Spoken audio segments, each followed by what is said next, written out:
எல்லோருக்கும் நமஸ்காரம். இந்த பதிவில் நாம் கர்மா பற்றி தான் பார்க்க போகிறோம். கர்மானா என்ன, தெய்வம் நமக்கு கர்மா பற்றி வேதத்தில் என்ன சொல்லி கொடுத்துருக்குறாங்க, கர்மானா நல்லதா கெட்டதா, நம்ம நல்ல கர்மாக்கள் செய்வது எப்படி அப்படிங்கிறத பற்றி இந்த பதிவில் நாம் முழுமையாக பார்க்க இருக்கோம்.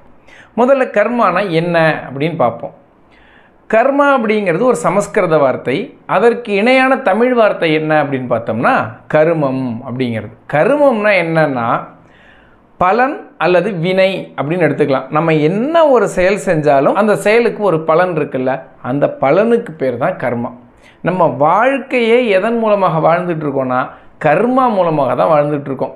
நம்ம சின்ன வயசுலேருந்து இன்னைக்கு வரைக்கும் நம்ம என்னெல்லாம் செஞ்சுருக்கோமோ அதற்கான பலன் தான் நமக்கு நாளைக்கு வரப்போகுது. இதுதான் கர்மா. வினை விதைத்தவன் வினை அறுப்பான், திணை விதைத்தவன் திணை அறுப்பான் அப்படின்னு இருக்கும். அதாவது என்னென்னா, நீங்கள் தெரிஞ்சோ தெரியாமலோ நன்மைகளை விதைச்சிக்கிட்டே வந்திருந்தீங்கன்னா வாழ்க்கையில் இன்று நீங்கள் அறுவடை செய்ய போவது நன்மையைத்தான். தெரிந்தோ தெரியாமலோ நீங்கள் தீமைகளையாக விதைச்சிக்கிட்டு வந்திருந்தீங்கன்னா இன்று நீங்கள் அறுவடை செய்ய இருப்பது தீமை தான். அதற்கு பெயர் தான் கர்மா. இதில் நம்மளாக ஒன்று நினச்சிக்கிட்டு நான் சரியாக தான் வாழ்ந்தேன் ஆனால் எனக்கு தப்பாக நடக்குதுன்னா கர்மா அப்படி கொடுக்கவே கொடுக்காது. நீங்கள் என்ன செஞ்சீங்களோ அதுக்கு தான் பலன். இப்போ கர்மானா என்ன அப்படின்னு சொல்லிட்டு நம்ம எளிமையாக புரிஞ்சுக்கிறதுக்கு ஒரு 2 உதாரணங்கள் பார்ப்போம். ஒன்று என்ன அப்படின்னு பார்த்தோம்னா, ஒரு கால்குலேட்டர் எடுத்து வச்சுக்கோங்க. அதில் 2 கூட்டல் 2ன்னு ப்ரெஸ் பண்ணிடுங்க. இப்போ ஈக்குவல்கிட்ட ப்ரெஸ் பண்ணாதீங்க, சரியா? இப்போ நம்ம ஒரு செயல் செஞ்சிட்டோம். 2 கூட்டல் 2ன்னு ஒரு ப்ரெஸ் பண்ணி வச்சிட்டோம். இது ஒரு செயல். இப்போ நம்ம என்ன நினச்சிக்கிறோம், எனக்கு 10,000 வரும், எனக்கு 1 லட்சம் வரும், எனக்கு 1 கோடி வரும் அப்படின்னு சொல்லி நம்ம என்னென்னமோ நினச்சிக்கிட்டு சந்தோஷமாக வாழ்ந்துக்கிட்டு இருக்கிறோம். பெரிய ஒரு தொகை வரப்போகுது அப்படின்னு சொல்லிட்டு. ஆனால் ஈக்குவல்கிட்ட அமுக்குனோம்னா 4ன்னு தான் காட்டும். அதுதான் கர்மா. நீங்கள் இங்கே செயல் என்ன செஞ்சீங்களோ ஈக்குவல்ட்டு போட்டால் அதற்கான விடை மட்டும்தான் கொடுக்கும் கர்மா. அப்போ கர்மாங்கிறது ஈவு இறக்கப்பட்டோ போனால் போதுன்னோ அது எதுவுமே பண்ணாது. நல்லது செஞ்சீங்களா இந்தாங்க நல்லது, கெட்டது செஞ்சீங்களா இந்தாங்க கெட்டது, அது தூக்கி கொடுத்துருது. இன்னொரு உதாரணம் என்ன அப்படின்னு பார்த்தீங்கன்னா, இப்போ நம்ம ஒரு கேசரி செய்யணும்னு வச்சுக்கோங்களேன். நம்ம என்ன பண்ணுறோம், எல்லாம் ரெடி பண்ணியாச்சு. தெரிஞ்சோ தெரியாமலோ ஜீனிக்கு பதிலாக உப்பு அள்ளி கொட்டிட்டோம். இப்போ நம்ம சந்தோஷமாக மகிழ்ச்சியாக கேசரி கிண்டிக்கிட்டு இருக்கோம், ஆனந்தமாக இருக்கோம்.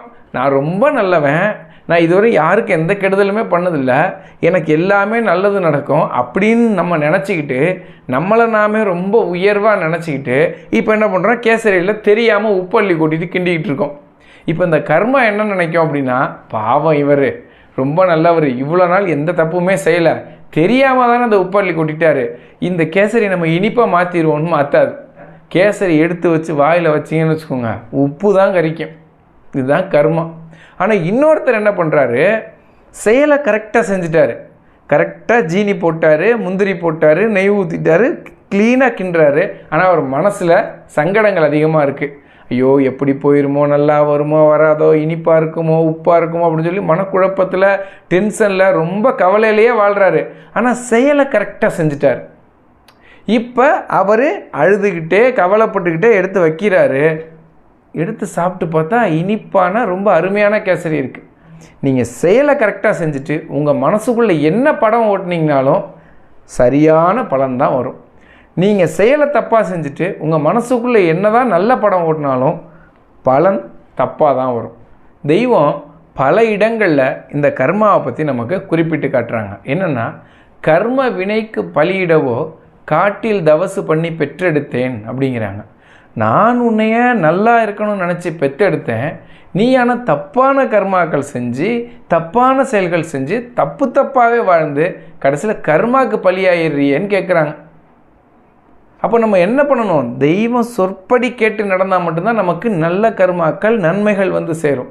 நாம சென்று எதையோ செஞ்சுட்டு நம்மளையே நாம் உயர்வாக எண்ணிக்கொண்டு நமக்கு நன்மைகளாக சேரும்னு நினச்சோம்னா அப்படி வராது. கர்மா அப்படி கொடுக்காது. கர்மா எவ்வளவு கொடூரமானது அப்படிங்கிறதுக்கான உதாரணம் ஒன்று பார்ப்போம். தெய்வத்தை அவங்க தூளத்திருமேனியாக இருந்த காலத்தில் பலரும் பலவிதமான துன்பங்களுக்கு ஆளாக்குனாங்க.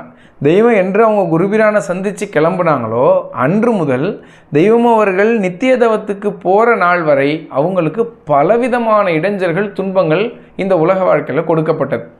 அப்போ தெய்வம் ஒரு திருவாக்கியத்தில் குறிப்பிடுறாங்க என்ன அப்படின்னா, நாம் சிறு வயதில் நிறைய பணம் சம்பாதிச்சோம். அதாவது இன்னைக்கு கணக்குக்கு தெய்வம் வந்து ஒரே வருடத்தில் 3 கோடி ரூபா சம்பாதிச்சாங்க. எங்கே காசுக்காரம்பலத்தில் வியாபாரம் பண்ணுறாங்க. அவங்க சொல்கிறாங்க, ஒரு நாள் கூட நமக்கு உறங்கி ஞாபகம் இல்லை, எந்த நேரமும் எப்படி பணம் சம்பாதிக்கிறது, எங்கே முதலீடு பண்ணுறது, எப்படி லாபம் ஈட்டுறதுன்னு தான் நம்ம சிந்திச்சுக்கிட்டே இருந்தோங்கிறாங்க. அந்த காலத்திலே தெய்வத்திட்ட வந்து 10 விரலில் கணையாழி மோதிரம், சொந்த வீடு, சொந்த கடை, சொந்தமாக 2 ஜோடி வண்டி மாடு, 30,000 வெள்ளி பணம், நாம் செல்வந்தராக வாழ்ந்தோங்கிறாங்க. ஆனால் அந்த பணம் வேண்டாம் என்று விட்டு தானே எம் குருபிரான் கூட நம்ம துறவு பூண்டு கிளம்பி போனோம். ஆனால் பணத்துக்காக நான் இந்த சபையை நடத்துகிறேன், பணத்துக்காக நான் எல்லாம் பண்ணுறேன்னு சொல்லி என் மீது இவ்வளவு அவதூறுகளை பரப்புகிறாங்களேன்னு தெய்வம் குறிப்பிடுறாங்க. அப்புறம் இன்னொரு இடத்துல குறிப்பிடுறப்ப என்ன சொல்கிறாங்கன்னா, நாம் வந்து புகழுக்காகவும் பெருமைக்காகவும் இந்த சபையை நடத்துகிறோம், இவரை வந்து எல்லாரும் வந்து வழிபடணும் கும்பிடணும்னு நினைக்கிறோன்னு சொல்லிட்டு திருப்பத்தூரில் ராஜகம்பீரத்தில் பல இடங்களில் வந்து என் மீது அவதூறுகள் பரப்புனாங்களே. என்னைய மாதிரி தன்னுடைய தேக எழிலை, என்னுடைய தேகம் வந்து அசிங்கமாக போனால் பரவாயில்ல, நான் எப்படி கஷ்டப்பட்டாலும் பரவாயில்ல, என் தேகம் மெலிந்து எல்லாமே எனக்கு கஷ்டங்கள் வந்தாலும் பரவாயில்லன்னு சொல்லி நாம் துன்பத்தை நோக்கி தானே போனோம். உலக மனிதர்கள் எல்லோரும் எதில் எனக்கு இன்பம் கிடைக்கும்னு நினச்சிட்டு போகிறாங்க, ஆனால் நாமும் துன்பத்தை தேடி போனோங்கிறாங்க. அப்படி என்னுடைய பெருமை புகழ் எதை பற்றியும் கவலைப்படாமல் என் குருபிரானே கதி என்று வாழ்ந்தோமே, நாம பெருமைக்காகவும் புகழுக்காகவும் ஏதாச்சும் செஞ்சிட போகிறோம். இவங்க வந்து பணத்துக்காகவும் புகழுக்காகவும் இப்படி ஒரு சபையை நடத்துகிறாங்கன்னு என் மீது எவ்வளவு பழி போட்டாங்க, எல்லாரும் என்னை எவ்வளவு துன்பத்துக்கு ஆளாக்குனாங்க. அவர்கள் எல்லோரையும் நாம் மன்னித்து விட தயாராக இருக்கிறோங்கிறாங்க. ஏதோ தெரியாமல் பண்ணிட்டாங்க. ஏன்னா அவங்க தாய் உள்ளம் படைத்தவங்க, அவங்க கருணை கடல், அவங்க கருணையே வடிவாக அவதாரம் பண்ணாங்க. தனக்கு துன்பம் விளைவித்தவர்களை கூட மன்னித்து விட தயாராக இருக்கிறாங்க. ஆனால் அவங்க கடைசியாக ஒரு வார்த்தை சொல்லி முடிக்கிறாங்க. அந்த வாக்கியத்தை என்னென்னா, நாம் அவர்களை மன்னித்து விட தயாராக இருக்கிறோம், ஆனால் காலம் அவர்களை மன்னிக்காதே, அவர்கள் கதி என்ன ஆகப் போகிறது என்று நினைத்தால் எமக்கு கவலையாக இருக்கிறதுன்னு அந்த திருவாக்கியத்தை முடிக்கிறாங்க. இப்போ யோசிச்சு பாருங்கள், இறைவனே நினைத்து மன்னிக்கலான்னு மன்னிச்சு விட்டாலும் நம்ம தப்புன்னு ஒன்று பண்ணிட்டோம்னா அந்த கர்மா விடவே விடாது. இறைவனே வேணா விட்டு போனால் போதாவன் பாவம்னு சொன்னாலும் கர்மா அது பார்க்கவே பார்க்காது. நிச்சயமாக அதுக்கான தண்டனையை கொடுத்தே தீரும், அதற்கான பலனை அனுபவித்தே தீரணும். இதுதான் வேதத்தில் தெய்வம் சொல்லி காட்டுறாங்க. அவங்களே என்ன சொல்கிறாங்க, நாம் மன்னித்தாலும் காலம் மன்னிக்காதேங்கிறாங்க. காலம்னா என்ன, கர்மா தான். அவங்க செஞ்ச வினைக்கு பலனை அனுபவித்து தான் தீரணுங்கிறாங்க. அதனால தான் தமிழில் வந்து ரொம்ப அழகாக ஒரு பழமொழி சொல்லுவாங்க. என்னென்னா, கெடுவான் கேடு நினைப்பான்னு சொல்லுவாங்க.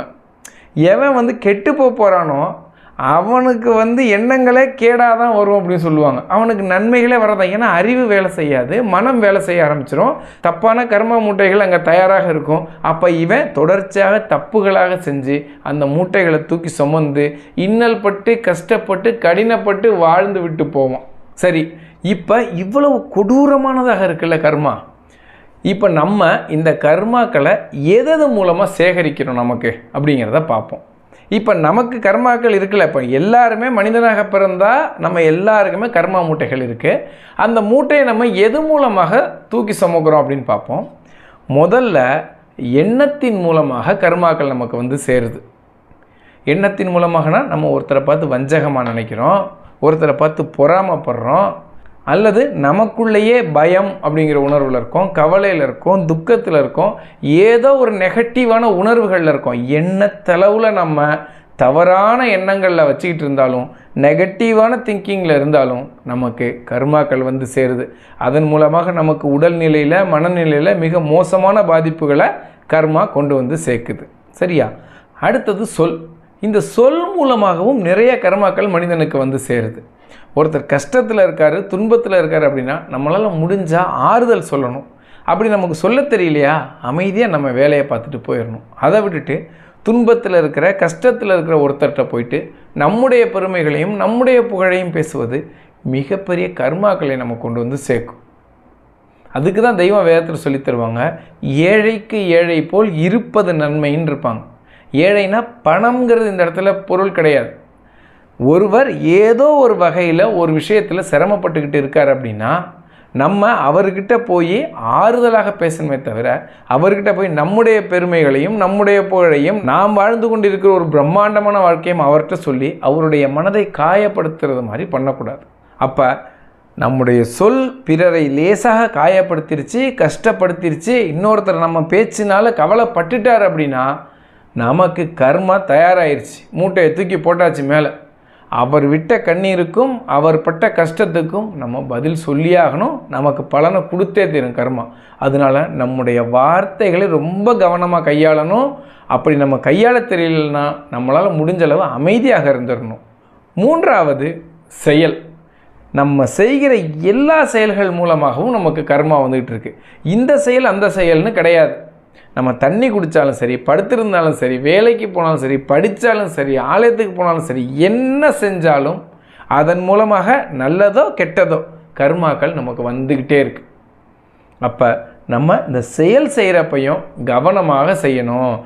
நம்மளை பார்க்க யாருமே இல்லை, நம்ம தனியாக இருக்கோம், ரொம்ப பாதுகாப்பாக இருக்கோம் அப்படின்னு சொல்லிட்டு நாம் ஏதாவது தப்பு செஞ்சிட்டோம் அப்படின்னா அதற்கான கர்மாவும் நமக்கு வந்து தான் சேரும். யாருக்கும் தெரியாமல் வேணால் நம்ம செஞ்சிடலாம்.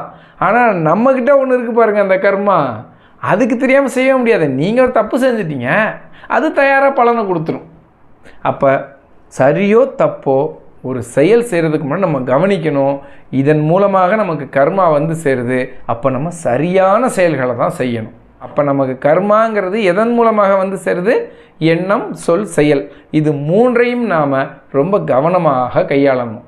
அடுத்து நம்ம என்ன பார்க்க இருக்கோம் அப்படின்னா, இந்த கர்மாக்கள் வேறு வகையில் நமக்கு எப்படியெல்லாம் வந்து சேருது அப்படின்னு பார்ப்போம்.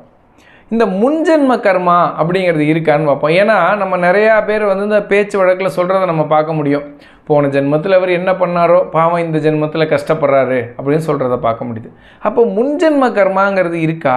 இதை பற்றி நமக்கு தெய்வம் வேதத்தில் என்ன சொல்கிறாங்க அப்படிங்கிறத பார்ப்போம். இந்த முன்ஜென்ம கர்மாங்கிறது நம்முடைய அனுபவத்தில் இல்லை.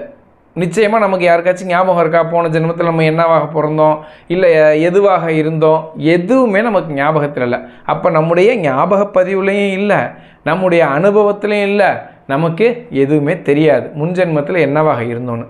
ஆனால் வேத சாட்சியாக நம்ம வச்சு பார்த்தோம்னா முன்ஜென்ம கர்மாங்கிறது நிச்சயமாக இருக்குது அப்படிங்கிறது தான் இங்கே ஊர்ஜிதமாகுது. எப்படின்னு பார்த்தீங்கன்னா, திருப்பரங்குன்றத்தில் நம் தெய்வம் அவர்களும் பாட்டையர் அவர்களும் சம்பாஷணை நிகழ்த்திட்டு இருக்காங்க. அப்போ பாட்டையர் என்ன சொல்கிறாங்க, நான் உன்னை விட்டு பிரிஞ்சு போகிறேன், நீ போய் இந்த மெய்யை எடுத்து நடத்த கடவாயின்னு நம் தெய்வம் அவர்கள்ட்ட சொல்கிறாங்க.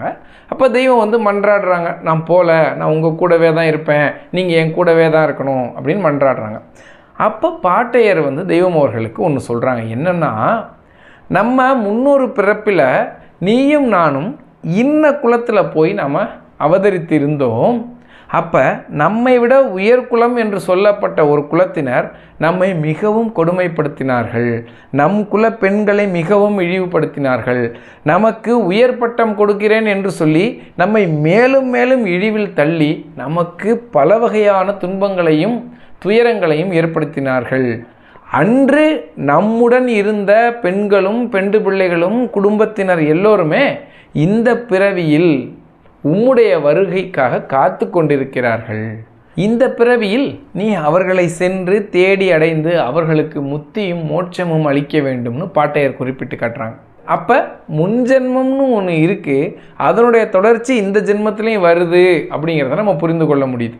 அது மட்டும் இல்லாமல் நம் தெய்வம் அவர்கள் சபையில் அமர்ந்திருந்த பல அனந்தர்களை சுட்டி காட்டி, நாம் முன்பு இந்த அவதாரமாக இந்த பூமிக்கு அவதரித்து வந்த பொழுது எம்முடைய சீடர்களில் இவர் இன்ன சீடராக வந்தார், இவர் இன்ன சீடராக வந்தார்னு ஒவ்வொருத்தரையும் தெய்வம் அவர்கள் குறிப்பிட்டு காட்டியதாக பல அனந்தர்களும் முத்தி பிறரைகளில் குறிப்பிடுறத நம்ம கேட்க முடியுது. ஒவ்வொரு யுகத்திலையும் ஒவ்வொரு காலத்திலையும் இந்த தெய்வம் அவர்கள் தான் மாறி மாறி அவதாரம் பண்ணி வந்திருக்கிறாங்க.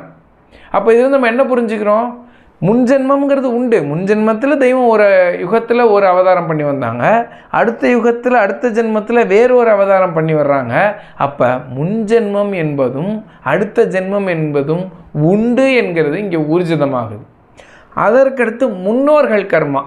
முன்னோர்கள்னால் நம்முடைய அம்மா அப்பா தாத்தா பாட்டி, அவங்க செஞ்ச பலன் புண்ணியம் பாவம் நம்மளை பாதிக்குமா அப்படின்னா 100% இது நம்முடைய அனுபவத்துலேயும் இருக்குது, நமக்கு பாதிக்குங்கிறது நிச்சயம்.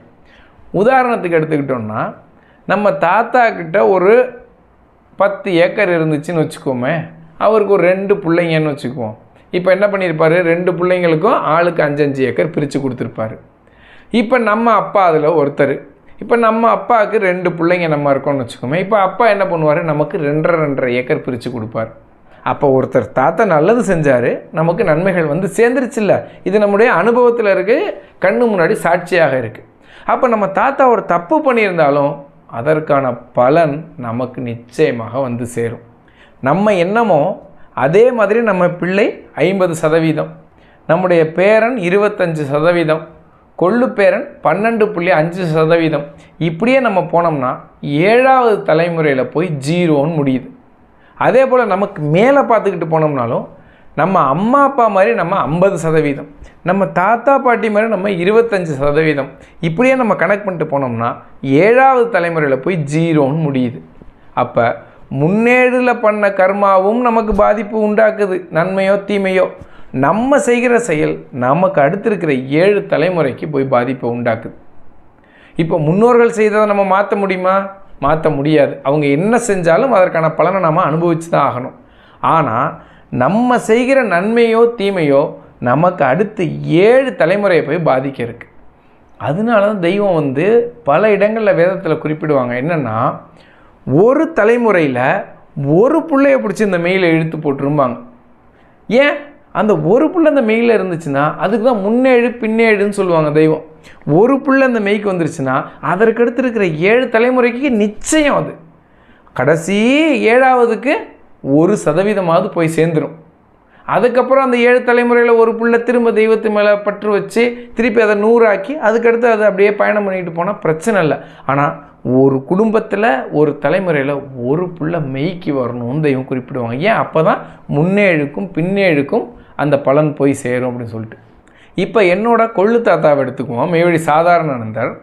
அவர் வந்து மதுரை 80ல் நம் தெய்வ முறைகளை சந்திக்கிறாரு. சந்தித்த உடனே அவர் என்ன முடிவு பண்ணிட்டாரு, இவங்க தான் இறைவன், இவங்ககிட்ட நம்ம சேர்ந்துடணும் அப்படின்னு சொல்லிட்டு மதுரை 80லே சேர்ந்துட்டார்.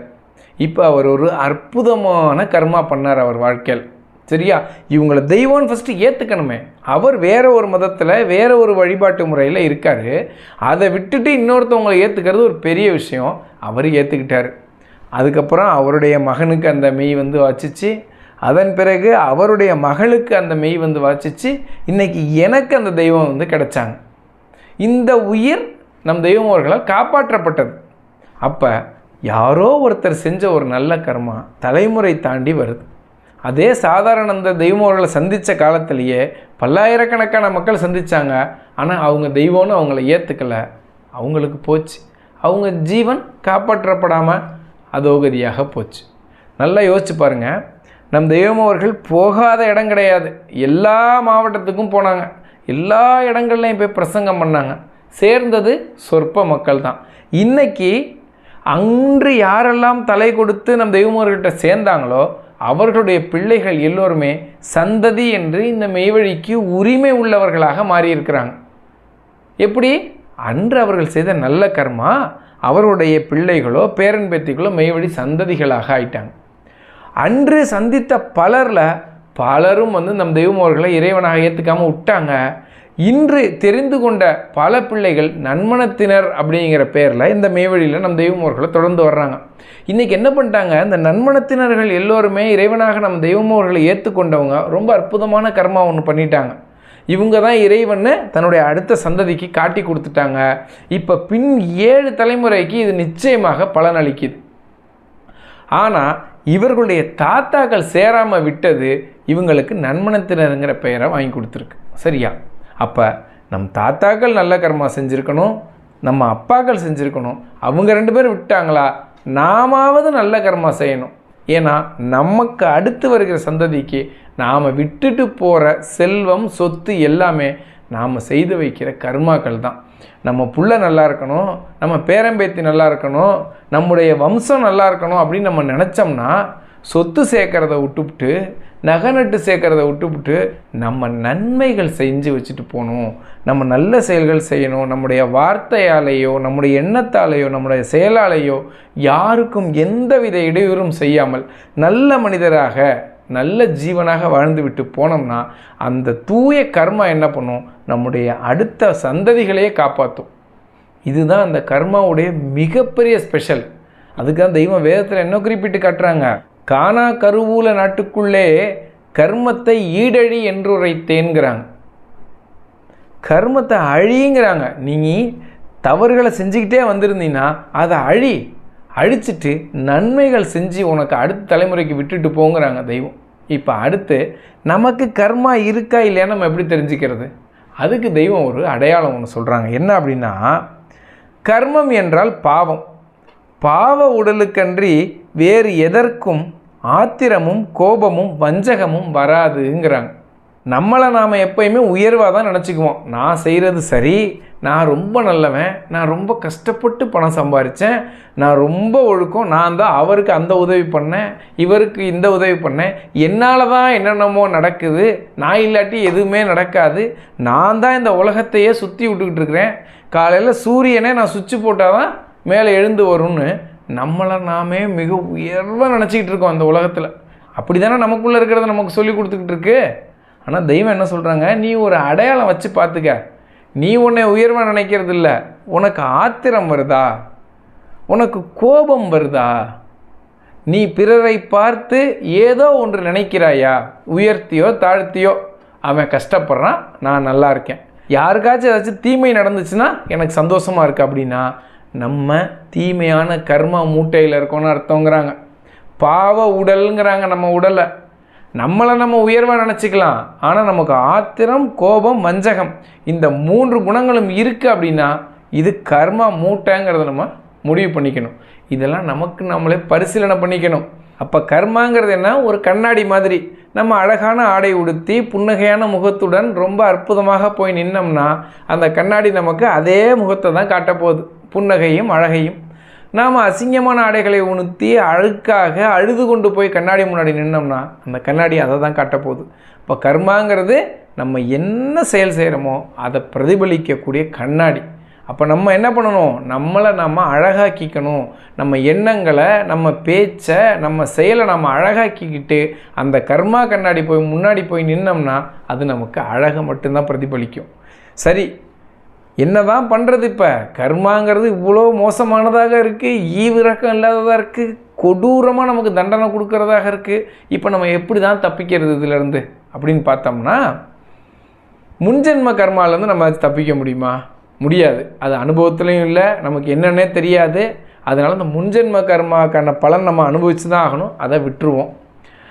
அடுத்து நம்ம முன்னோர்கள் செய்த கர்மாவை நம்மளால் மாற்ற முடியுமா? தாத்தா அப்படி பண்ணார், இல்லை நம்ம அம்மா அப்பா அப்படி பண்ணாங்க, யாரோ ஒரு 3 தலைமுறைக்கு முன்னாடி ஒருத்தர் இப்படி பண்ணிட்டாரு, அதை நம்ம மாற்ற முடியுமா? எதுவுமே முடியாது. அப்போ நம்ம முன்னோர்கள் செய்த கர்மாக்கான பலனையும் நாம் அனுபவித்து தான் ஆகணும். அதையும் விட்டுருவோம், வந்துச்சுன்னா அனுபவிச்சுக்குவோம், வேறு வழி கிடையாது. அடுத்து நம்ம செஞ்சு வச்சுருக்கிற கர்மா. இப்போ நம்ம ஒரு குழந்தையாக பிறந்தது நம்முடைய வயது வரைக்கும் நம்ம பலவிதமான செயல்கள் செஞ்சு கர்மா மூட்டைகளை குமிச்சு வச்சுருக்கிறோம். இதில் நம்ம தப்பிச்சு ஓட முடியுமா அப்படின்னா முடியவே முடியாது. இந்த பதிவு பார்க்குற நொடி வரைக்கும் நம்ம என்னென்னலாம் கர்மா செஞ்சு வச்சுருக்கோமோ அத்தனைக்கான பலனையும் நம்ம அனுபவித்து தான் தீரணும். இதில் ஓடவே முடியாது. அதனால் தெரிஞ்சோ தெரியாமலோ செஞ்சு வச்சுட்டோம், அதற்கான பலன் நமக்கு சேர்ந்தே தீரும். அதனால் அதையும் விட்டுருவோம். இந்த நொடியிலிருந்து, இந்த பதிவை பார்க்குற இப்போ இருந்து நம்ம நல்ல கர்மாக்களை செய்கிறதுக்கான வாய்ப்பு இருக்குது. இன்றிலிருந்து நம்ம கவனித்து நன்மைகளை மட்டும் செய்யணும், தீமைகள் எதுவுமே செய்யக்கூடாது. எண்ணத்தளவுலையும் வார்த்தை அளவுலையும் செயலளவுலையும் நம்ம கவனிக்கணும். நம்ம என்னெல்லாம் செய்கிறோம், எத்தனை தடவை கோவப்படுறோம், எவ்வளவு ஆத்திரப்படுறோம், எவ்வளவு மன சஞ்சலப்படுறோம், எவ்வளோ பயப்படுறோம், எவ்வளோ கொடூரமான சிந்தனைகள் நமக்குள்ளே வருது, எவ்வளோ விஷயத்தை நம்ம நெகட்டிவாக யோசிக்கிறோம், இது எல்லாத்தையும் நம்ம கவனிக்கணும். கவனித்து இந்த எண்ணங்கள் எல்லாத்தையும் தூக்கி போட்டு குரு கீதையில் தீர்க்க தரிசனத்தில் ஒரு வார்த்தை ஒன்று குறிப்பிடுறாங்க, அற்புதமானது. என்னென்னா, குருவின் இச்சைப்படி நடந்தால் சகல கர்மாக்களும் நிஷ்கர்மாக்களாக ஆக்கப்படுகின்றன அப்படின்னு குறிப்பிடுறாங்க. அப்போ நமக்கு நல்ல கர்மாக்கள் மட்டும்தான் சேரணும், நமக்கு நன்மையாக இருக்கணும் வாழ்க்கை நினச்சோம்னா நம்ம தெய்வம் என்ன குறிப்பிட்டிருக்காங்களோ அதை மட்டும்தான் செய்யணும். அதை தாண்டி நம்ம எதுவுமே செய்யக்கூடாது. அதை தாண்டி எது செஞ்சோம்னாலும் நமக்கு பாவம் வந்து சேரும், தவறான கர்மாக்கள் வந்து சேரும். அதற்கு அடுத்து இன்னொரு எளிய உளவு நல்ல கர்மாக்கள் நம்ம உருவாக்குறதுக்கு இருக்குது. என்னென்னா, தெய்வம் நமக்கு அற்புதமான வழி ஒன்று சொல்லி கொடுத்துருக்காங்க. அது என்னென்னா, தினந்தோறும் படுக்க போகிறதுக்கு முன்னாடி நாம் 16 தடவை மூலமந்திரம் சொல்லிட்டு படுக்கணும்னு சொல்லியிருக்காங்க. அதாவது எப்படின்னா, மெய் வழியில் ஒரு நடைமுறை இருக்குது. நம்ம வந்து இப்போ ஊருக்கு கிளம்புறோம் அப்படின்னா தெய்வத்திட்ட போய் உத்தரவு கேட்டுட்டு போகிறது தான் ஆரம்ப காலத்தில் வந்து நடைமுறையாக இருக்குது. இப்போ கூட நம்ம போனோம்னா ஊருக்கு கிளம்புறப்ப ஆலயத்தில் போய் சன்னிதானத்தில் வணக்கம் பண்ணிவிட்டு உத்தரவு கேட்டுட்டு தான் நம்ம வர்றோம். இதில் என்ன ஒரு முக்கியமான விஷயம் கவனிக்கணும் அப்படின்னா, நம்ம தெய்வத்திட்ட உத்தரவு கேட்டுட்டு வந்ததுக்கு பிறகு எல்லார்கிட்டையும் போயிட்டு வர்றேன், உடம்பை பார்த்துக்கோங்க, அதை பார்த்துக்கோங்க, இதை பார்த்துக்கோங்கன்னு சொல்லக்கூடாது. நம்ம என்ன பண்ணணும், பையெல்லாம் எடுத்து வச்சுட்டு வீட்டில் எல்லாருக்கிட்டே உறவினர்கள்கிட்டெல்லாம் போயிட்டு வரேன்னு சொல்லிட்டு விடை பெற்றுட்டு நம்ம தெய்வமோர்கள்ட்ட போயிட்டு உத்தரவு வாங்கிட்டோம்னா நேராக வரணும், பைய எடுக்கணும், நம்ம பயணத்தை தான் தொடரணும். ஏன்னா நம்ம தெய்வமோர்கள்ட்ட தான் நம்ம கடைசியாக உத்தரவு கேட்டதாக இருக்கணும். அப்போ தான் அந்த பாதுகாப்பு நமக்கு கிடைக்கும் அப்படிங்கிறது ஒரு நம்பிக்கை. சரியா? அதே போல் இந்த 16 தடவை மூலமந்திரம் சொல்கிறத தெய்வம் எடுத்து வச்சுருக்காங்க. அப்போ நம்ம எப்படி சொல்லணும் அப்படின்னு பார்த்தோம்னா, நம்ம வந்து 16 தடவை கடமைக்கு மூலம்னு சொல்லிட்டு அதுக்கப்புறம் செல்ஃபோன் எடுக்கிறது, அதுக்கப்புறம் கூட இருக்கிறவங்கள்ட்ட பேசுகிறது, அதுக்கப்புறம் ஏதாச்சும் வேலை செய்கிறது, அது மாதிரிலாம் இருக்கக்கூடாது. எல்லா வேலையும் முடிச்சிடணும். முடிச்சுட்டு நம்ம கூட இருக்கிறவங்கள்ட்ட பேசுகிறதையா பேசி முடிச்சிடணும். நீங்கள் எவ்வளோ நேரம் செல்லு பார்க்கணுமோ பார்த்து முடிச்சிடணும். இப்போ எல்லாம் முடிஞ்சிச்சு, இப்போ நான் தூங்க போகிறேன் அப்படின்னா அப்போ தான் 16 தடவை சொல்லணும். நம்ம 16 தடவை மூலமந்திரம் சொல்லிட்டோம்னா அதுக்கடுத்து தூக்கம் மட்டும்தான் இருக்கணும். அதுக்கப்புறம் எந்த ஒரு செயலும் இருக்கக்கூடாது. அப்படி என்ன பண்ணணும், எல்லாமே முடிச்சுட்டு செல்ஃபோன்லாம் ஆஃப் பண்ணி ஓரமாக வச்சுட்டு எல்லாம் முடிச்சுட்டு அமைதியாக உட்காந்து நாம் மூலமந்திரம் சொல்லணும். 16 தடவை சொல்கிறதுக்கு பேர் வீச நாழிகை தவம்னு தெய்வம் குறிப்பிட்டு காட்டியிருக்காங்க. ஒரு தடவை நம்ம முத்தி பூர்ணம்னு சொல்லி மூலமந்திரம் சொல்லி முடிக்கிறதுக்கு 10 வினாடிகள் ஆகுது. அப்போ நம்ம ஒரு 16 தடவை சொல்கிறோம்னா ஒரு 3 நிமிஷம் நேரம் நமக்கு எடுக்குது. அவ்வளோதான். நம்ம ரொம்ப நேரம்லாம் இதுக்கு நம்ம செலவு பண்ண வேணாம், 3 நிமிஷம். அந்த 16 தடவை மூலமந்திரம் சொல்லும் பொழுது நம்ம கவனிக்க வேண்டியது என்னென்னா, இன்றைக்கி நம்ம என்னென்ன நன்மைகள் செஞ்சோம், இன்றைக்கி நம்ம நல்ல செயல்கள் என்ன செஞ்சோம், எதுக்கெல்லாம் கோவப்பட்டோம், எதுக்கு ஆத்திரப்பட்டோம், எவ்வளோ நேரம் செல்லு எடுத்து பார்த்துக்கிட்டு இருந்தோம், அந்த செல்லில் எதெல்லாம் தேவையில்லாததை பார்த்துட்டு இருந்தோம், தெய்வத்துக்காக என்ன நேரம் ஒதுக்கணும், இல்லை தெய்வத்தை என்னெல்லாம் நினச்சோம், எவ்வளோ நேரம் வேதம் படித்தோம், இது போன்ற எண்ணங்களை நம்ம கவனிக்கணும். ஏன்னா எண்ணத்துலேருந்து தான் கர்மா உற்பத்தி ஆகுதுன்னு சொல்கிறாங்க. அப்போ நம்ம என்ன பண்ணணும், நம்ம எண்ணத்தை கவனிக்கணும். இது எதெல்லாம் ஓடுது, இதில் என்னென்னலாம் தேவையானது இருக்குது, தேவையில்லாதது இருக்குன்னு டெய்லி நம்ம எண்ணத்தை தூய்மைப்படுத்தணும். அதுக்கு பேர் தான் வீச நாழிகை தவம்னு.